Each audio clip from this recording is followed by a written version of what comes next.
2025-এর 24শে জানুয়ারিটা মনে হয় ছিল গণবিবাহ দিবস। আর এই দিনটা মনে হয় প্রত্যেক মেকআপ আর্টিস্টই কিন্তু মনে রাখবে। সেই মতো আমারও কিন্তু মেকআপ আর্টিস্ট হিসেবে সেদিনকে কিন্তু আমার দুটো ব্রাইড আর একটা পার্টি মেকার আর একটা ছিল হচ্ছে বৃদ্ধির সাজ।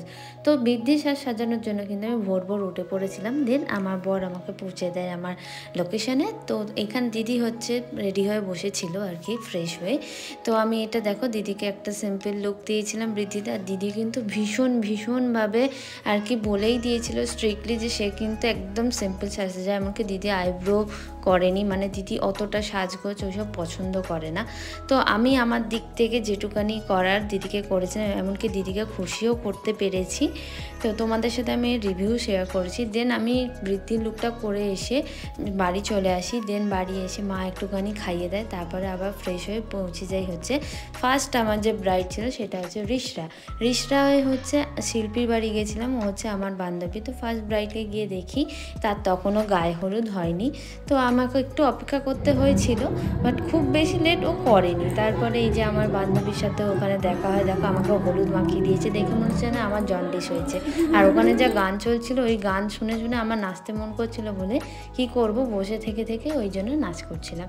তো যাই হোক তোমাদের সাথেও সেই ক্লিপটা শেয়ার করলাম। তারপর ব্রাইড অন টাইম মোটামুটি বসেই পড়ে। তারপর ওকে আমি কিছুটা হেয়ার আর মেকআপটা পুরোপুরি করে আমি চলে আসি সেকেন্ড ব্রাইডের উদ্দেশ্যে। আর আমার অ্যাসিস্ট্যান্ট তো যেন বরাবর হচ্ছে মনীষা না থাকলে মনে হয় আমার কাজ আর উদ্ধার হবে না। তো যাই হোক তারপরে ওখানে মনীষা থেকে যায় বাকিটা কমপ্লিট করার জন্য, আর আমি বেরিয়ে পড়ি হচ্ছে সেকেন্ড ব্রাইডের উদ্দেশ্যে শ্রীরামপুরে আবার। আর সেদিনকে কিন্তু সত্যি কথা বলতে অরিজিৎ না থাকলে হয়তো আমি আর টাইমে পৌঁছাতেই পারতাম না। মানে রেলগেট যেহেতু পড়েছিল, তো কিভাবে না আমাকে ও নিয়ে এসছে সেদিনকে, মানে আমি একদম টাইমে পৌঁছেছিলাম, একদম টাইমে। কেন বুঝতেই পারছো সেদিনকে লগন শাও কিন্তু অনেকটাই তাড়াতাড়ি ছিল, তবে তিয়ার সাথেই লগন শাটা দেরিতে ছিল বলে দিদি কিন্তু আমাকে অনেকটাই সময় দিয়েছিল।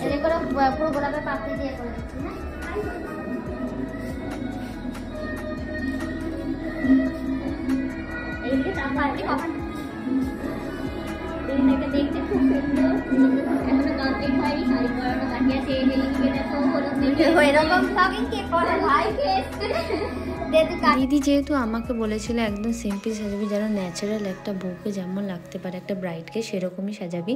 আমি দিদির রিকোয়ারমেন্ট অনুযায়ী কিন্তু প্রত্যেকটা জিনিস হেয়ার থেকে শুরু করে মেকআপ, শাড়ি র্যাপিং আমি দিদির ইচ্ছাতেই করেছি। এমনকি আমি খুব মানে হ্যাপি যে আমি দিদিকেও হ্যাপি করতে পেরেছি। আর শিল্পীরও মানে আমার বান্ধবীরও কিন্তু ওর নিজের লুকটা ভীষণ পছন্দ হয়েছিল, ও সেটা আমাকে পরে জানিয়েছে।